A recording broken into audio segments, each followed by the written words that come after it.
Hello, I hope you're well. There's two reasons why I'm making this video called Letting Go. One is that someone asked me to make a video about letting go from an autistic point of view, and the other is Margot's comment in response to my previous video about narcissism. So here's Margot's comment. Don't perseverate on negative comments. I hope you can disregard, ignore, and move on. So for those of you who don't know, someone left some really unpleasant comments underneath one of my older videos and underneath someone else's video on YouTube, and it really hurt. The comments really hurt. They destroyed an evening. I overreacted, you could say, but that's just the way I reacted.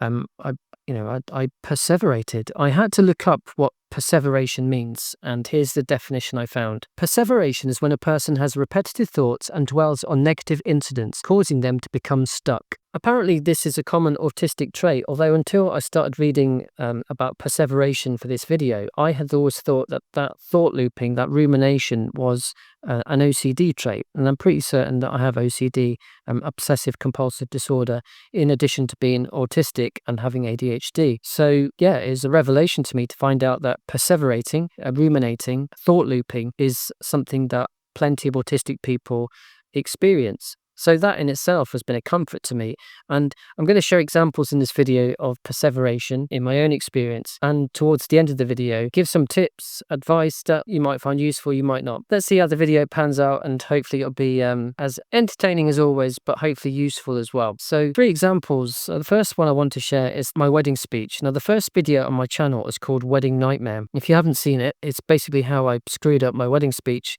and how that led to me finding out that I'm autistic. 4 years ago, I ruminated, perseverated about my wedding speech failure. I didn't mention my wife. I didn't even write a speech. I just rocked up, thought I could get away with saying thank yous and then sit back down again. And I realised now being autistic that I just didn't like that setup. You might say, oh, you just make excuses. You should have done better. Yeah, maybe I should have done. But at the time, I didn't like it. Now, again, me making YouTube videos, put myself in front of the world. You could say, well, why didn't you just do your thing on the biggest day of your life in front of 80 people? Anyway, I didn't mention my wife. People gasped. It was not very pleasant for my wife, obviously, but at the time I just got on with it. And I didn't really think about it, to be honest, for about 13 years. And for some reason, 4 years ago, I thought, oh my God, what have I done? It was a massively delayed reaction to my wedding speech failure. And I just felt like the worst person in the world. I probably can't convey how much I convinced myself that I was just a dreadful human being because of this one episode in particular.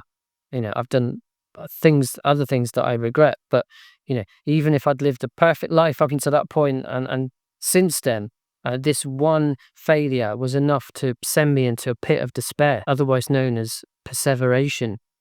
Rumination. So I ended up phoning someone from an organization called Crisis, which is in the UK. And within a minute and a half of speaking with them on the phone, they suggested that I might want to look into autism. And no one had ever suggested that in the first 40 years of my life, which is a source of pain, which I've probably talked about. Well, I have talked about in another video, and I will continue to try and process why no one suggested that I might be autistic for 4 decades. Anyway, this person did set me off on a deep dive into autism, which is very ironically autistic of me to do that. And after watching many YouTube videos and reading many articles about autism, I realized that I am autistic. And it all came about because of that wedding speech failure. Yeah, at the time, it was horrible. And trigger warning, I wanted to disappear. Put it that way. I didn't want to be here anymore. That's how painful and intense this thought loop was about my wedding day speech. So yeah, it came good in the end because I found out that I'm autistic and I'm part of this autistic community, and hopefully I'm being of use to you in some way. But at the time it was awful. And now I know that it's that type of intensity of thought is a common autistic trait. The second example is a dodgy electrician who I met because of a mistake that I had made. So before I went away with the family on holiday, a short holiday, I did what I normally do, switched off as many appliances and switches in the house as I could possibly find. Is that OCD? Perhaps. And I switched off a switch in my daughter's room, which I had no idea what the function of this switch was. I just switched it off and went on holiday. As soon as we got back to our home city, I had to go straight to a meeting. I couldn't check the house to make sure every switch was switched back on.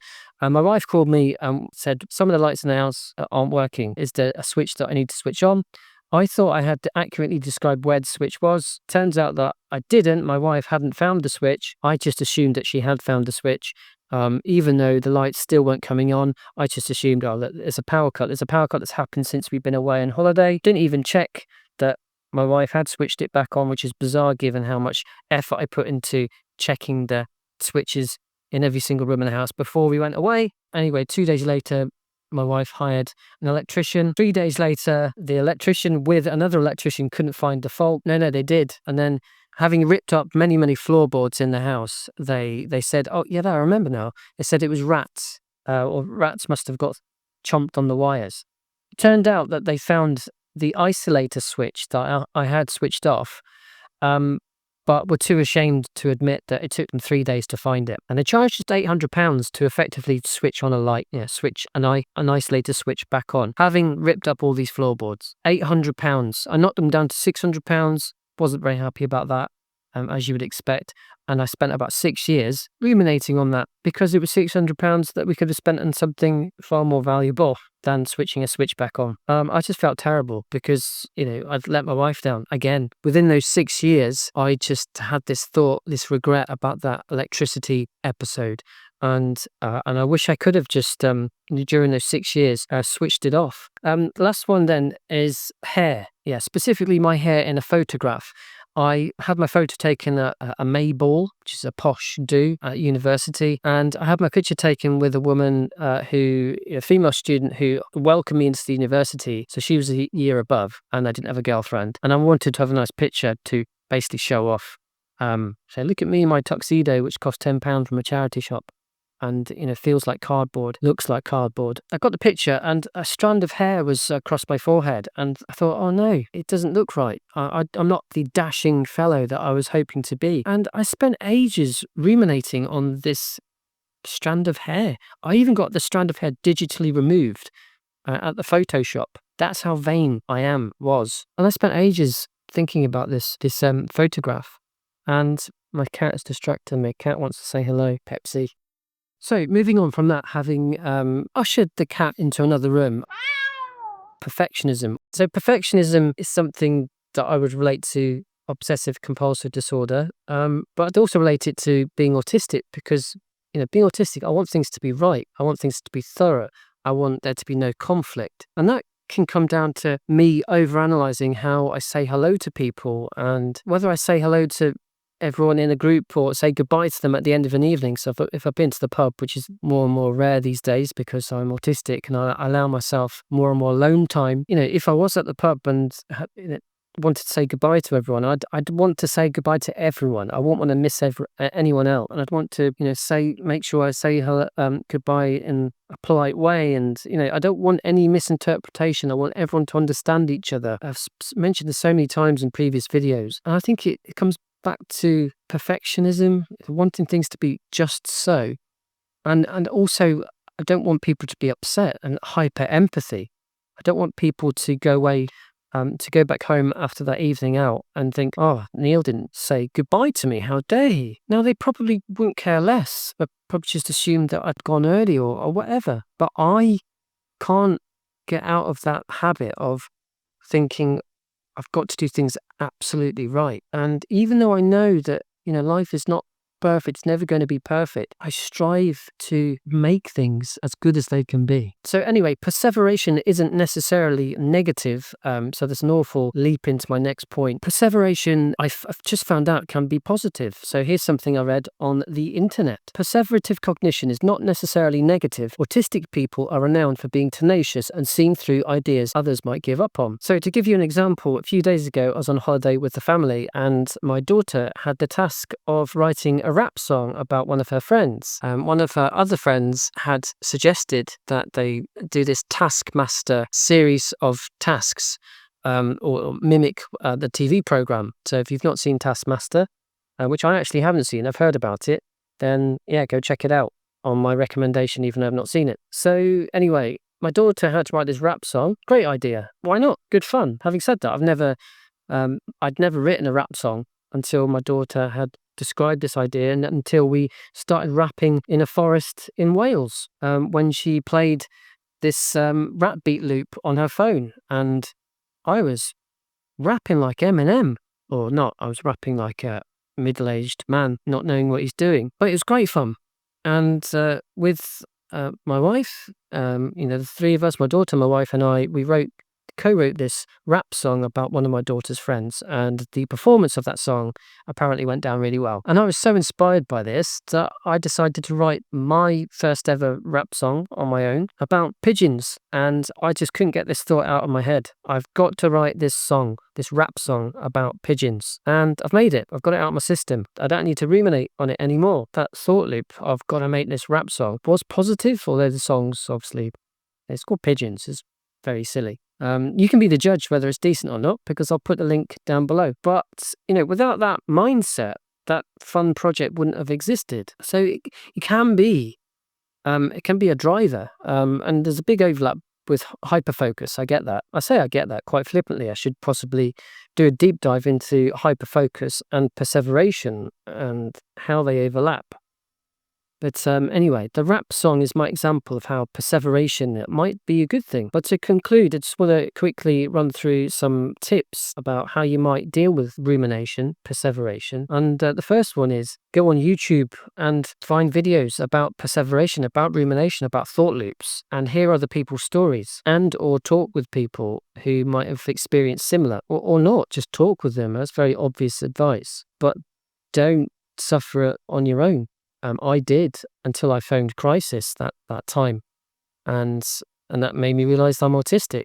And again, out of that horrible experience, something good came out of it. So talk with someone, listen to other people's stories, go on YouTube, join autism forums. Honestly, connect with other people and realize that perseveration is not something that you only in the world have to tolerate. So I've already talked about the rap song as an example of creativity as a distraction. If you really are struggling to remove a thought, to stop that thought cycle, then distract yourself by diving into a creative project. It's not going to work for everyone, but I found that, like with the YouTube videos, writing songs, it can at least disrupt that thought sequence.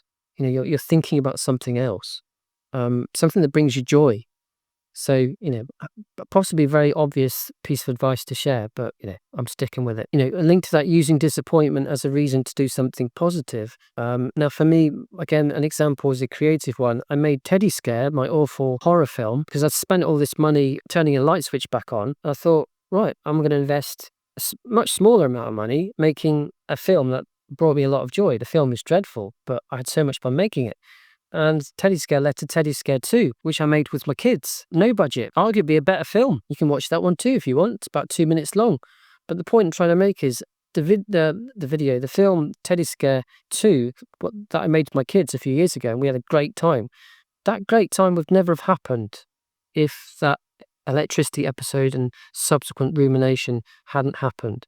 So, using disappointment as an excuse to do something that brings you joy. Remind yourself that you can't control everything and no one's life is perfect. Again, it does sound glib when I say it out loud, but I have to keep doing this to help me cope with thought loops.